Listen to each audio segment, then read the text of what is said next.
mais xam nga plateforme aar li ñu bokk. xam nga ni romb na les politiques. romb na politique yi. ba léegi yaa ngi dégg sax syndicat travailleurs yu bëri di ci bokk vendredi di joxe rendez-vous. est-ce que loolu itam mënu leen a tiital. aar lu ñu bokk seen i demande lan la renégocier les contrats pétroliers. xam nga loolu lu muy indi instabilité juridique fuite des investisseurs. mais loolu ku koy bu boobaa presque Sénégal ñoo ko yëg ñoo si seen mënul nekk de. mais seen gouvernement moo ci gën a pàcc. jàngat bu njëkk su loolu amoon. waaw dara xewul fi lu bees. lu xewul ci le monde du pétrole et du gaz. mais Birame wax naa la ni du leen yéen ak politique kat yi ngeen di faal ragaloo leen de. instabilité léegi nekkatul yéen ak politique yi. instabilité voilà li ñu bokk du ñu. voilà non non àll yu bëgg dafa amul déjà. en kay. kan moo fa nekk respecte les gens de mais kan moo fa nekk. des jeunes comme toi et moi. waaw d'accord mais des citoyens comme toi et moi. non Abdoul Mbaye dama ne. ce sont des citoyens y'en a marre tu les connais liggéey nga ak ñoom ànd nga ak ñoom Guy Marius Sagna ak ñoom Abdourahmane Sow tu les connais non ce sont des citoyens mais ce sont des amis non déglu ma xam et tu sais qu'ils sont sérieux xam nga li am solo waaw tu les connais waaw àll lan ñu seen problème lan ñu la dañu bëgg président Macky Sall renégocier contrat mais loolu nee naa la renégociation des contrats instabilité juridique ak fuite des investisseurs lay indi ay hommes d'affaires la sa gis-gis sama gis-gis loolu la sama gis-gis loolu la leneen li président bu ne du fal. mais même bu indi njëriñu askan wi jàppaloo ni lu ñu war a def. fii njëriñu askan wi amu fi. bu na nekk sa xalaat nag yow. ok non dama la laaj dama la même bu fekkee day indi njëriñu askan wi jàppaloo ni renégocier ko am na ci solo. waxuma la ne mënul nekk de. waaw jàngat bi ma ci def laa wax man. président mun na am beneen jàngat bu jéggi bi ma am man. mais ku négocier ba signé contrat nga tuumal ko indiwoo benn firnde amul lenn lu fi bees Sénégal.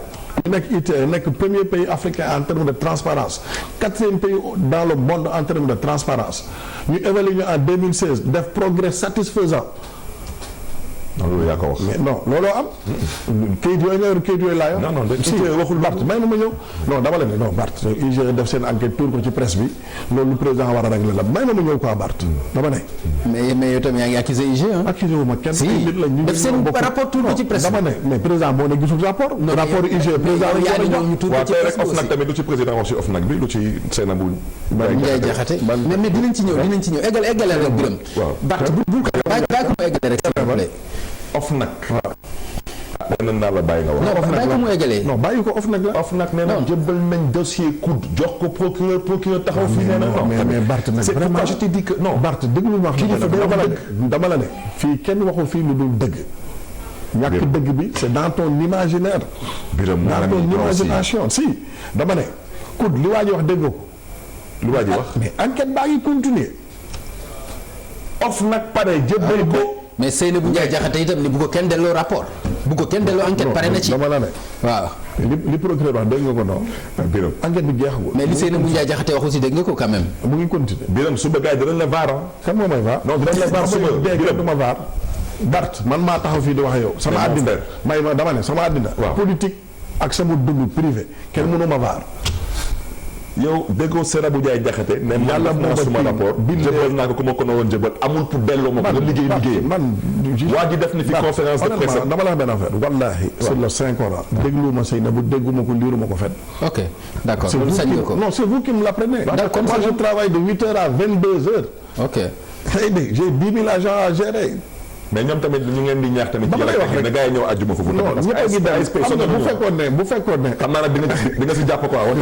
dinaa ci jàpp waaw ci pétrole bi ak ci gaz bi tamit. amul problème ngeen jàpp si ASP boo bëggee sax ma dóoral la ñaar agent sa kër pour nga am sécurité. ok amul problème mais li am solo mooy xam nga président tey bu ne du fal Aliou Bart xam nga politique ni mu méttee quoi da nga wax Aliou dem Guédiawaye waa Guédiawaye fal. El Hadj Kassé wax na li tax mu fal ko aussi.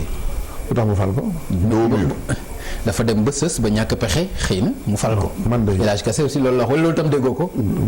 bon xam nga man déglu ma wax la. non Birame dama lay laaj loolu tam xanaa déggoo ko. non il travaille. d'accord ok d'accord dama de Pape. man li ma dégg laa wax El Hadj li mu wax xam nga Pape Bart su ma xamee ci moom ñii def exceptionnellement balaa may gëm loolu dinaa toppatoo lu tax ba pare gis nga El Hadj ma déggee li mu wax dama dem ba ci Aliou ñu toog ma ne ko kii li mu wax loo ci xalaat mu ne ma wallaahi biir biroom dama yaakaar ne dafa juum. daf la nax. moo ko jël waaw mun na wallaay moo ko jël. non moo ko jël non waxuñ non. man nee naa Aliou yaa jël xaalis bi soo d'accord wala nga wax procureur Barth la tuuma yaa ko jël. waaw d'accord dina ko lijjantee mais nag dina ko yàbbi na. xam nga li mu wax c'est clair. waaw li mu wax c'est clair 10 millions de dollars 150 millions. xanaa 10 milliards. non 10 milliards mais 150 millions CFA. BP ne royalties amul. donc ay version yu bari la ku nekk day gëm lu ko neex en plus diilu ay milliards xanaa Aliou doful ba ciy jël 150 millions xanaa amul sens ba pare période bi ñuy wax loolu moom moo fi nekkal société bi mbënd bi mu amee en 2013 inondation yi mu ngi joxe chèque 300 millions xanaa ko bu soxla woon somme boobu du ko jaarale noonu te dina laaj lu ëpp loolu bon sens ak logique ak cohérence dafa am ci loo gis. président bu nee du fal Aliou dem Guédiawaye waa Guédiawaye fal ko contexte bu changé la c'est différent am na ku ma doon wax li ma ñëw mu ne ma non Karim ma ne ko non Karim il n'a jamais eu un mandat électif dans sa vie il a été battu au point. yow kon raison boobu nga bëgg a joxe. dafa dem Guédiawaye ñu fal ko kon président mën na dindi ci li mu waxoon. waxuma day dindi ci li mu waxoon de. ah mais loolu aussi xam nga wax joxe sa kàddu ak sàmm ko dafa am solo. waaw day dégg. waaw day dégg. mais mun nga sàmm sa kàddu ba fa nga mën a yem.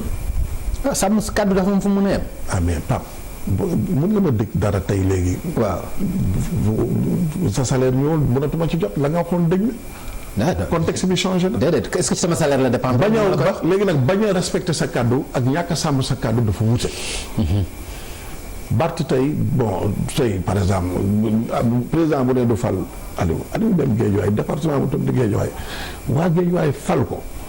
contexte boo xam ne xam ngeen ne gouvernement bi au-delà de la compétence ñi amoon représentativité lañ ci dugal daanaka. mais mënuñ jéggi jëm ba ko ci li ma yaakaar.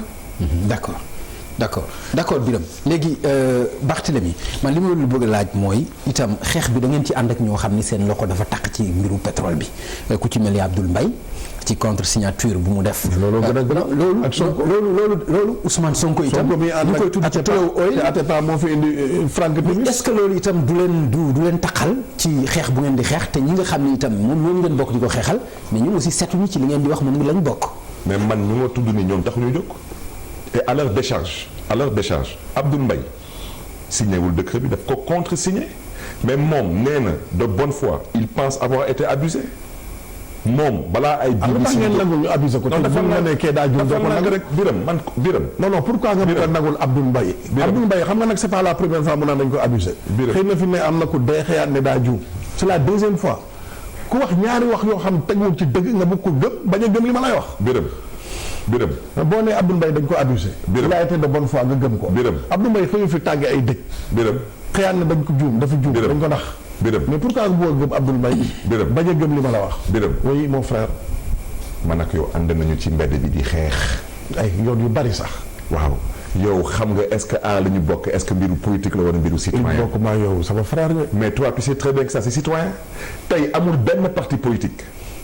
en commençant par ñun ñii amuñu capacité mobiliser autant de Sénégalais ci mbedd bi amuñu capacité boobu suñ ko amoon mais xanaa def nga ko wala élection présidentielle mais boo amee ay manipulé ci biir yëf non xoolal ay innocent yu ngeen góor manipulé tamit Birame dëgg bi leen mu feeñ am nga expérience de ces mouvements citoyens Pape une fois de plus ñun lu ñu bëgg a tey mooy que Macky Sall mu comprendre définitivement que moom la ñuy waxal nañu Macky Sall tontu est-ce que xalaat na ci xalaatam bu gàtt mën na renégocier contrat bi signé ko am déet suñu waxee mënul nekk ñun xam ne lu ñuy def suñu waxee mën na nekk lépp lu ñu mën pour jàppale ko ci loolu ñu def ko parce que loolu mooy suñu responsabilité une fois de plus lii du xeexu politique lii xeexu citoyen suñu ëllëg la du carte électeur du fichier électoral nous sommes sérieux moo tax lan mooy doléance bi doléance bi waaw mooy lan le président Macky Sall doit reconnaître qu'il a fauté de bonne foi ou de mauvaise foi intéressé wuñu mais mu nangu renégocier waat contrat bi parce que Birame xam na ne que président Macky Sall pouvoir am na ko pour renégocier waat contrat bi. D'accord. Il a le pouvoir. te gis que du question de pétrole ak gaz bi rek démb rek ndeysaan même le PCA de la SDE jóg na di attirer attention au président Macky Sall ñun ñëpp gis nañu que entre Suez ak SDE c'est-à-dire qu'il faut que président Macky Sall am yërmande ci askanam mënul toog tey SDE di ko jox une offre qui est beaucoup plus intéressante que l'offre de la xam nga tey amul benn moins 10 ans vraiment selon li nga xam ne moom la ñu gis tey amul benn biir day laaj da ngay non laaj aussi wax ci Suez loolu dama ci yow sa bopp doy laaj da ngay non li ñuy wax par rapport à SDE mais loolu boo ko gisee itam lu gis nen laaj dafa ko def problème amul problème comme vous voulez mais li ñuy wax par rapport SDE ak Suez mais da nga gis ni SDE moom mooy 10 ans dama la dégg naa su ngeen pare caalu ci Mansour ngeen jëm Biram léegi Biram Bart xam nga Biram Aliou Mansour Biram yow tu existes de par sa ñàkk ak sa militantisme te mën naa ko seede ñoom su nekkuloon Macky Sall bu falu kenn du mës a dégg seen tur Sénégal lu ñu fi def mais Mansour ñi sos parti bi ci la bokk dama ne c'est membre fondateur de l'APR xam nga tey on parle de combat et d'engagement politique Mansour est membre fondateur de l'APR. Ça ne lui donne pas le droit. Tu es d'accord avec moi? Ça ne lui donne pas le droit. Il a gagné chez lui. Man j'ai connu Mansour Faye avec Aliou Sall, président de la République. te yow xam naa la balaa Aliou Sall balaa je te demande pas Mansour est membre fondateur de l'APR. yow mi Mame Mbaye Niang Abdou Mbow Benoît Sambou dama lay wax je te donne une information dama lay jox xoolal bàyyi ko mu terminer s'il te plaît dafa am benn question bu ma bëgg a aborder rapidement après mu terminer parce que dama lay laaj de toi à moi nga bokk génération ak grand pape suba Aliou nu mu tudd Macky Sall dina fi jógee parce que léppay jeex ci àdduna. yàlla na gudd fan te wér. ah non amiin wante bés il peut pas être président à vie tu le sais il partira un jour. Bon ñu ngi ñaan yàlla na bés bu fi jógee tamit na dem ci jàmm ak salaam. incha allah. yow est-ce que tu penses honnêtement que tey yow soo mënoon def dara tey pour que président Macky Sall mën a renégocier waat contrat yi ñun ñëpp ñu mën ci gis suñu bopp ak suñu doom yi ak suñu sët yi est-ce que tu penses pas que yow am nga ci benn part de responsabilité. d'accord dama lay laaj rek. léegi non su ma tontu ko ci loolu rek man laaj la. dama lay laaj mais ci lu gàtt rek s'il vous plaît après ñu dem. waaw parce que nag dëpp kees bi dafa jéggi dayoo. waaw loolu dafa am xam nga dëpp kees ci ay waxu sukkandiku ci lalu ci ay tuuma loolu dafa yomb aussi quoi. amoo benn firnde.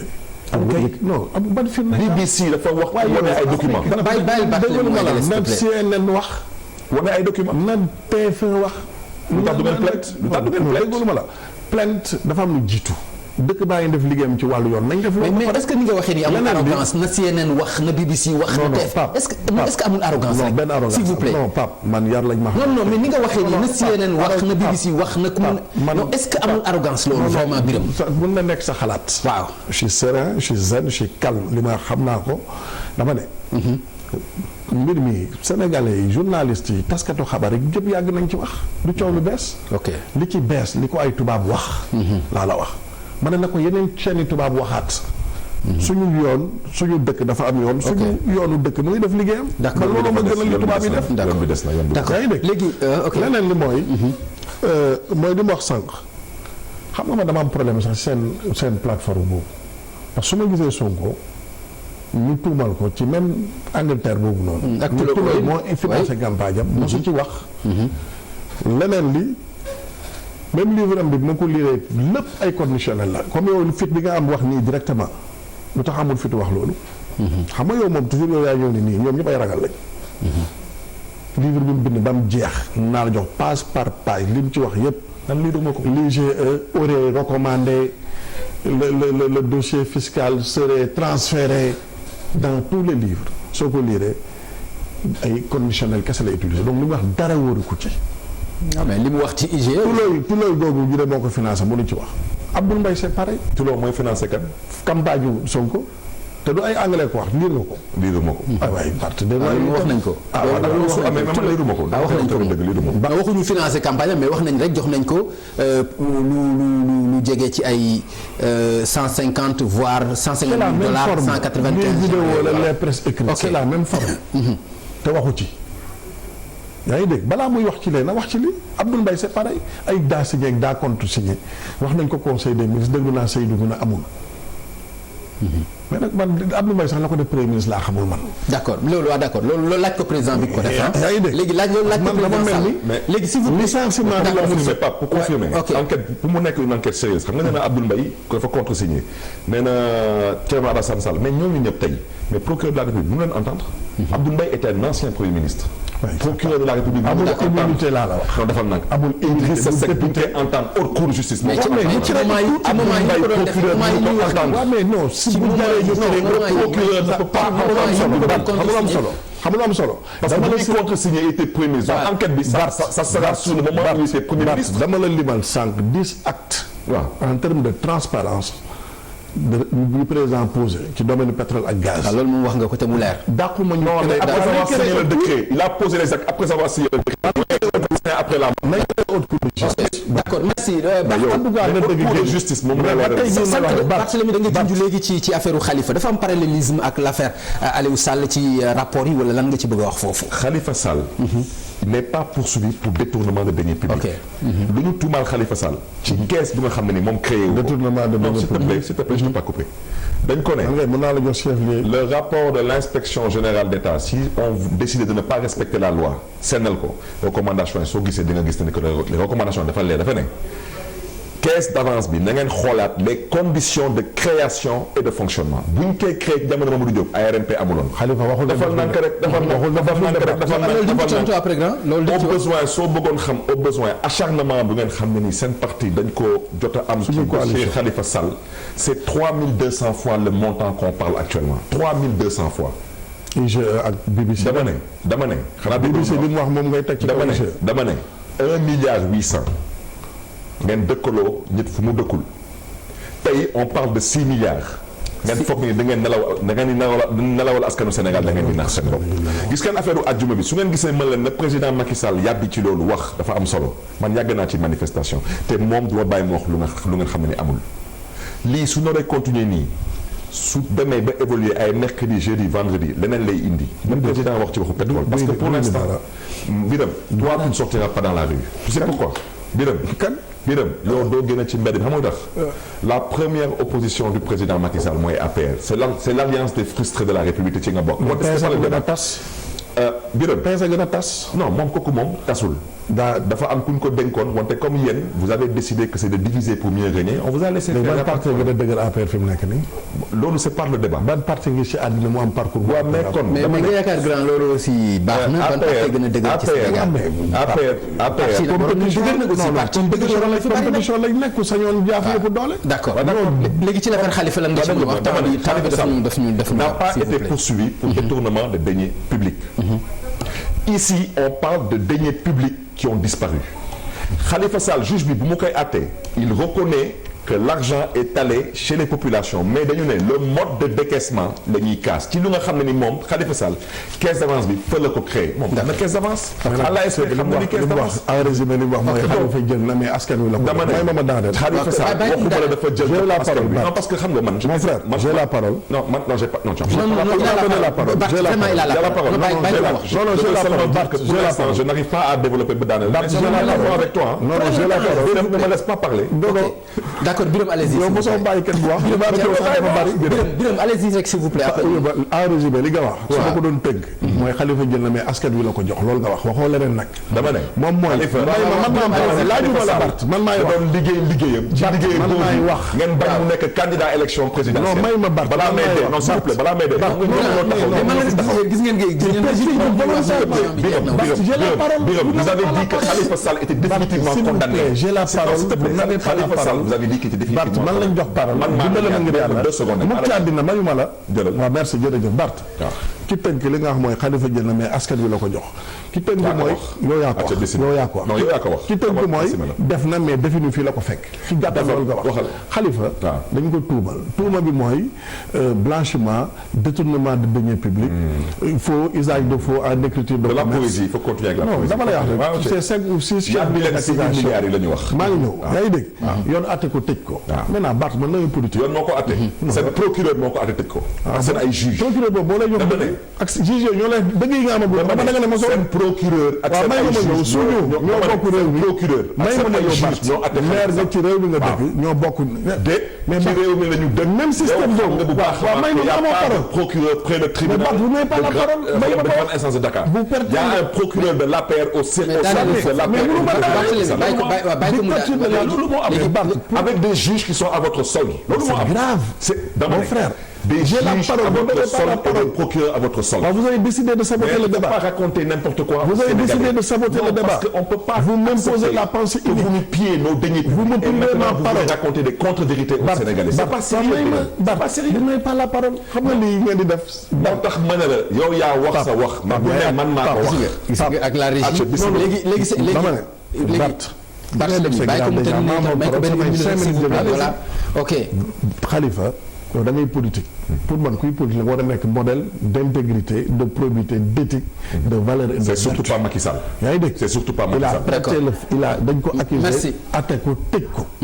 maintenant li gën a garaaw nag mooy li ngeen di def yéen. mooy lii la dictature de la pensée unique mooy lii. mooy yéen ay wax kenn du wax.